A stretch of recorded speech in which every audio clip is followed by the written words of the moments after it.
Assalamualaikum warahmatullahi wabarakatuh. Waalaikumsalam warahmatullahi wabarakatuh. Selamat pagi. Pagi. Bagaimana kabarnya hari ini? Baik. Alhamdulillah. Alhamdulillah. Teman-teman, hari ini hari Senin. Hari pertama kali kita memasuki lagi pelatihan. Selama 1 minggu ke depan kita nanti akan melakukan pelatihan multimedia muda bersama Bapak. Teman-teman sekalian, bagaimana keadaan kondisi ruangan kali ini?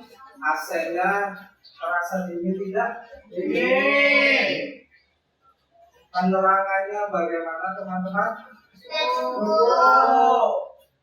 Dan suara Bapak apakah bisa terdengar dengan baik? Bisa.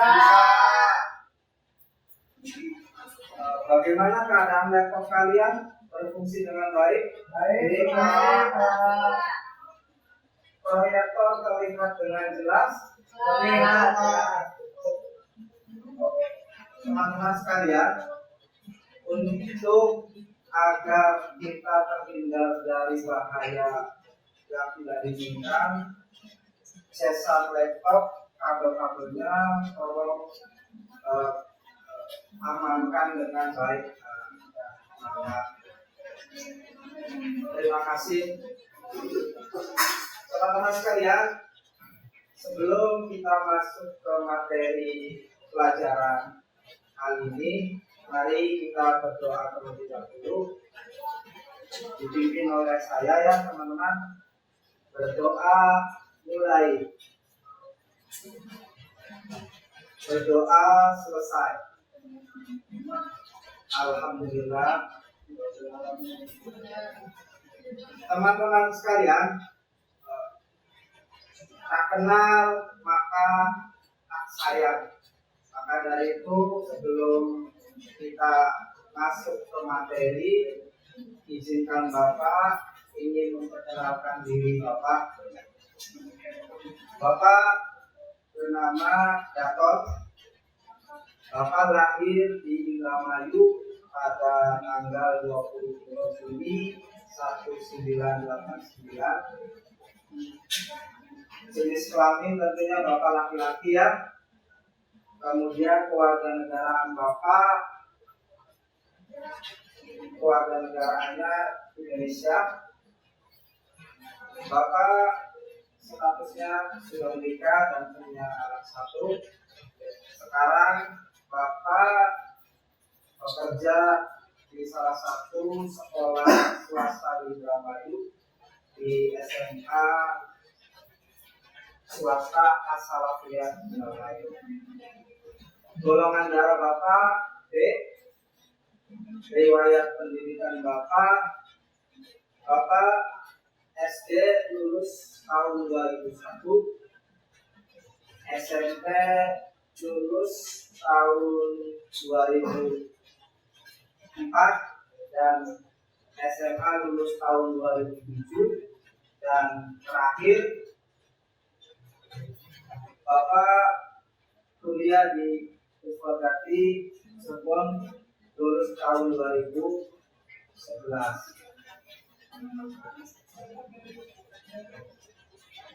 Baiklah anak-anak, sebelum kita mulai belajar, Bapak ingin mengabsen kehadiran kalian terlebih dahulu.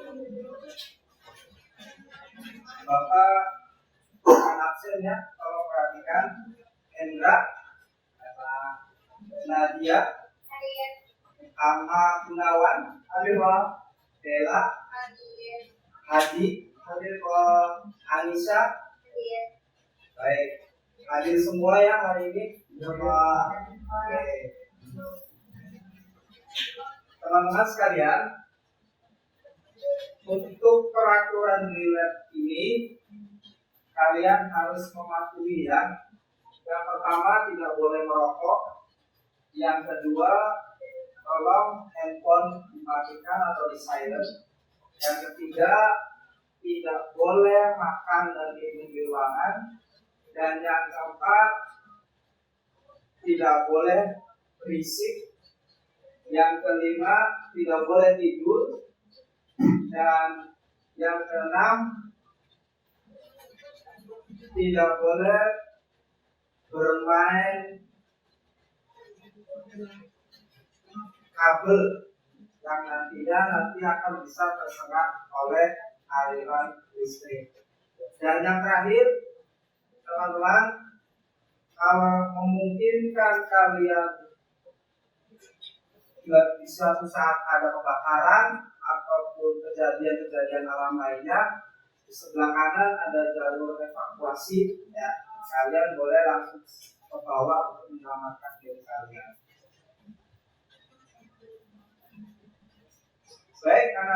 Baiklah teman-teman sekalian, kalian tahu ini gambar apa? Sedang mengobrol.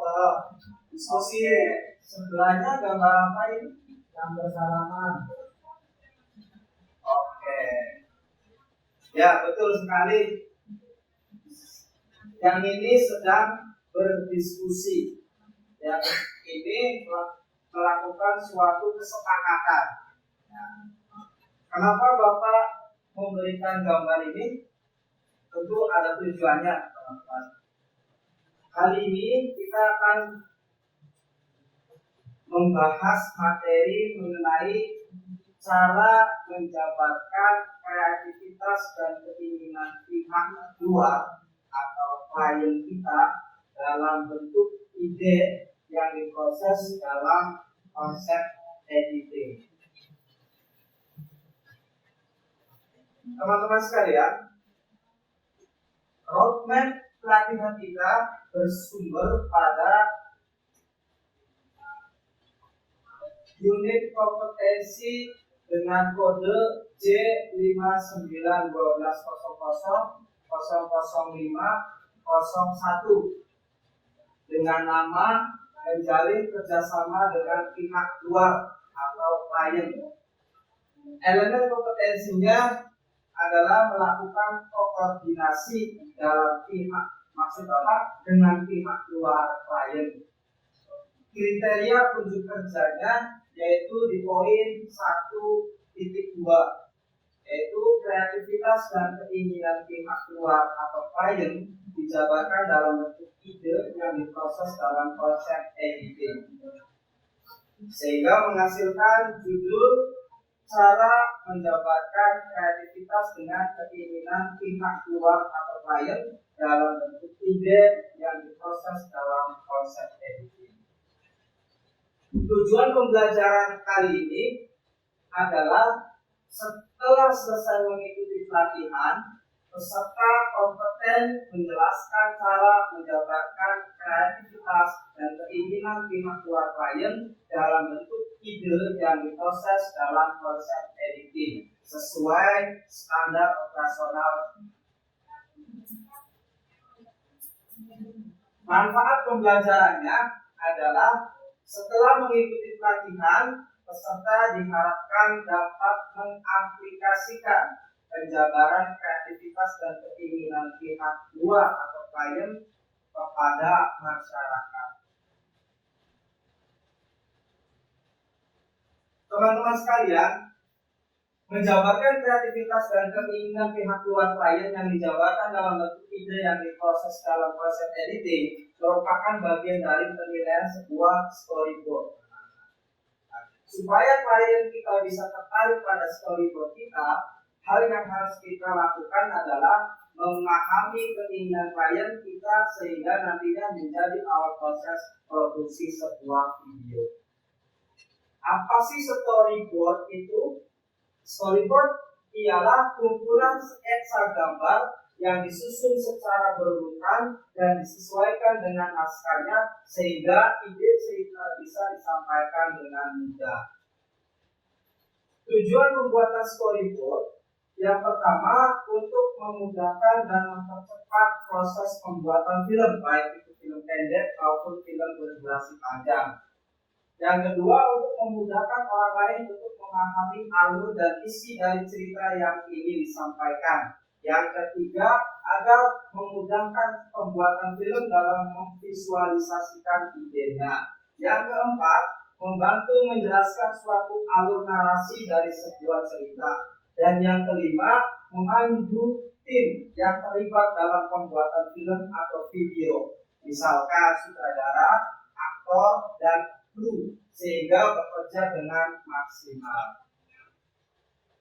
Ini adalah contoh storyboard, teman-teman.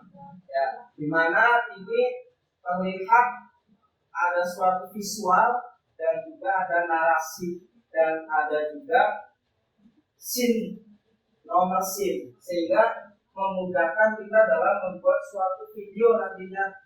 Jadi video kita itu akan tertutup dengan rapi dan jelas.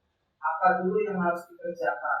Ini adalah contoh storyboard. Jadi storyboard itu, teman-teman, tujuannya tadi ada 7, di mana fungsinya untuk memudahkan pembuatan video.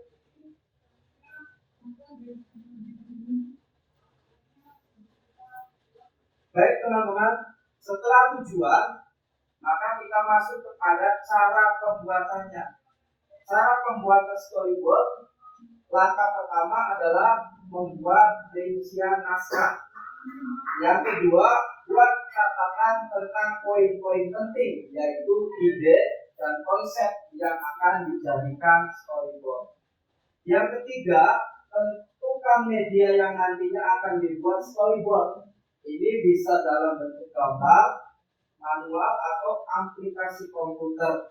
Dan yang keempat, membuat gambar sketsa asal mengenai alur cerita dalam storyboard. Lengkapi dengan penjelasan dan keterangan dalam pembuatan video atau filmnya. Dan yang kelima, visualisasikan adegan utama secara nyata.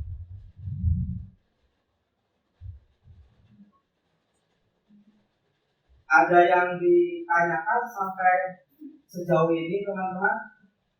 Oke, kalau cukup Bapak simpulkan ya. Kesimpulannya adalah untuk menjabarkan kreativitas dan keinginan pihak luar atau klien dalam bentuk ide yang diproses dalam proses editing, kita harus kompeten dalam bidang pembuatan storyboard. Tentunya agar pihak luar atau klien terkesan mau bekerja sama dan dengan kita. Oke, kalau tidak ada yang bertanya tadi, maka Bapak yang bertanya kepada kalian. Yang pertama, jelaskan pengertian umum dari storyboard. Ada yang tahu? Oke, silakan Bella. Storyboard adalah kumpulan sketsa gambar yang disusun secara berurutan dan disesuaikan dengan naskahnya, sehingga ide cerita itu bisa disampaikan dengan mudah. Oke, tepat sekali Bella. Berikan tepuk tangan sama Bella. Oke. Yang kedua, apa tujuan utama pembuatan storyboard? Silakan, ada yang tahu apa tujuan utama pembuatan dari storyboard? Silakan, Hadi. Yang pertama itu untuk memudahkan proses pembuatan film. Yang kedua, untuk memudahkan orang lain untuk memahami alur dan isi cerita yang ingin disampaikan. Oke. Bagus sekali Hadi, tapi kurang tepat. Ada yang menambahkan lagi? Ada 5, baru 2 yang tersampaikan. Ada lagi? Oke, Nadia, silakan. Agar memudahkan pembuat film dan memvisualisasikan idenya. Benar sekali. Tepuk tangan buat Nadia. Baru 3, 2 lagi. Siapa yang mau menambahkan? Baik, silakan Lisa. Yang keempat, storyboard itu bertujuan untuk menjelaskan alur dari narasi sebuah cerita. Kemudian bisa juga untuk memandu tim produksi dalam pelaksanaan syuting. Oke, luar biasa, kalian memang anak didik Bapak yang cerdas. Berikan tepuk tangan buat Isa. Ya, benar sekali teman-teman. Jawaban-jawaban yang kalian sampaikan itu sangat sempurna. Dan Bapak bersyukur kalian bisa mendengarkan dengan baik.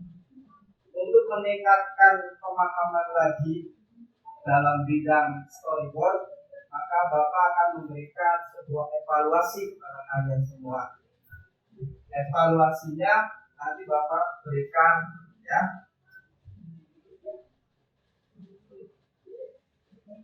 Untuk evaluasi ini, teman-teman, Bapak akan membatasi waktu pengerjaannya yaitu 3 menit ya. Kalau lebih dari 3 menit, terpaksa lembar jawaban kalian Bapak akan ambil. Maka Bapak pastikan agar kalian benar-benar mengerjakan dengan tepat waktu. Silakan untuk dibagikan ke belakang. Dan ini dan terakhir silakan. Kerjakan sesuai dengan kemampuan kalian. Jangan menyontek.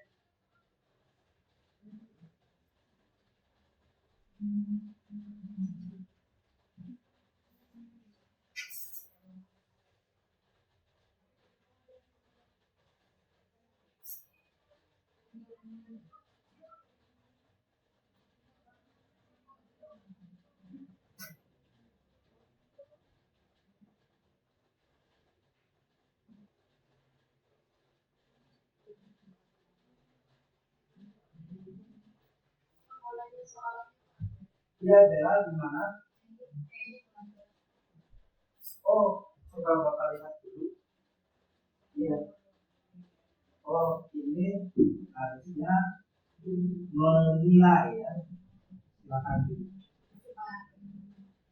Baik, waktu habis. Silakan dikumpulkan.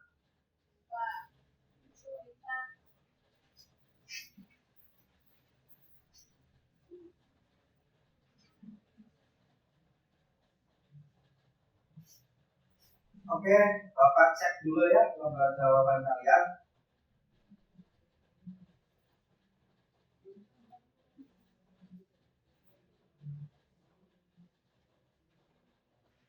Oke, jawabannya mendekati sempurna semua.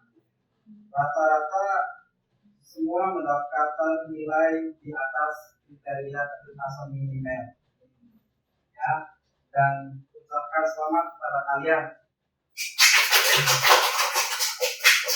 Oke, teman-teman, untuk lebih memperluas lagi pemahaman kalian dalam storyboard, maka Bapak berikan tugas tambahan.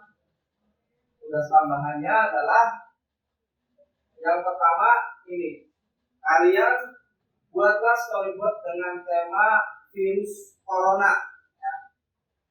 Catatan, tugas dikumpulkan dalam bentuk format PDF, kemudian dikirim ke Google Drive dengan alamat link di bawah ini. Batas pengumpulan paling lambat tanggal 1 Desember 2022 jam 11 malam. Sampai sini ada pertanyaan, teman-teman? Kalau gitu, mari kita sama-sama merapikan peralatan kita masing-masing. Silakan. Dan kemudian kita tutup dengan doa. Mari berdoa sesuai dengan kepercayaannya masing-masing. Berdoa mulai. Berdoa selesai. Oke, terima kasih teman-teman.